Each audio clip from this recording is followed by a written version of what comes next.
Hi, my name is Nayeli, and I finished college in May of 2023 and started working as a mechanical engineer in the medical device industry.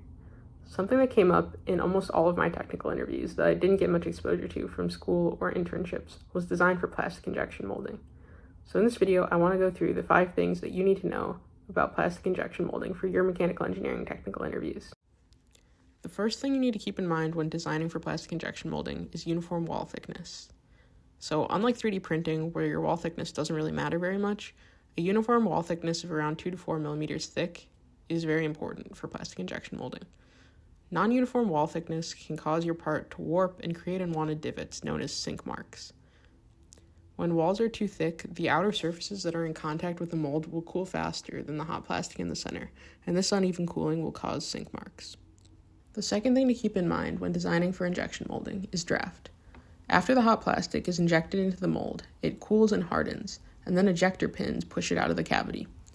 In order for the parts to release from the mold, slight taper angles are needed on all surfaces that are parallel to the pull direction. About 1 degree of draft is pretty standard for injection molded parts. Another important thing to keep in mind when designing for injection molding is ribbing. In technical interviews, I've been asked to come up with a testing plan for a part and then asked, how could we make this part stronger if it were to fail the test? Adding ribs and changing materials is always a good answer. Ribs can also be useful to, for example, support a PCB or any other parts that your design is interacting with, while still maintaining our uniform wall thickness requirement. Something to keep in mind when designing ribbing is that adding a rib to a part is easier than removing a rib because it is a steel-safe change. A steel-safe change is any revision that adds plastic to the part, which means that the manufacturer will be machining steel away from the mold rather than having to add steel to the mold. Machining steel away from the mold is much easier and therefore less expensive than any method of adding steel.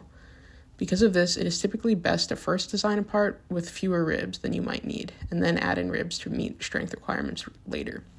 As an engineer, you will likely get multiple rounds of samples from a manufacturer before the part goes into production, which will allow you to make small changes like adding ribs in relatively cheaply. The fourth thing to keep in mind when designing for injection molding is undercuts. Undercuts are usually fine in 3D printing since the printer can just add support material, but this is not the case in injection molding because you need to actually be able to get the part out of the mold after it cools. In simple parts where we have only 2 halves of the mold, the core and the cavity, we need to address all of the undercuts in our part. In technical interviews, I have been asked, how could we fix this undercut? Sometimes undercuts can be fixed by moving the parting line, or the line where the cavity and the core meet while the part is being formed. A parting line does not have to be a simple horizontal line, and typically it isn't. Undercuts can also be addressed by adding holes into the design, like I've done for the snap joint, to allow for the mold to slide out of the part. The last option to address undercuts is to add sliders. This makes the part significantly more expensive, but if the feature is essential to the function of your part, and adding a hole is not a viable option, then this is what will need to happen. A slider will add another moving part to the mold so that it's no longer just the core and the cavity, but also a slider. Some more complex parts will have multiple sliders. Sliders add to cost and complexity, and add another part to the tool that can wear down over time and will need to be maintained, so it's best to try to design around them when possible.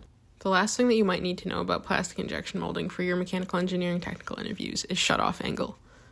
When a part is designed so that the cavity and the core need to make contact on faces that are not normal to the pull direction, we need to add an increased taper compared to our typical draft angles to avoid collisions between the core and the cavity. A shutoff angle is at least 3 degrees.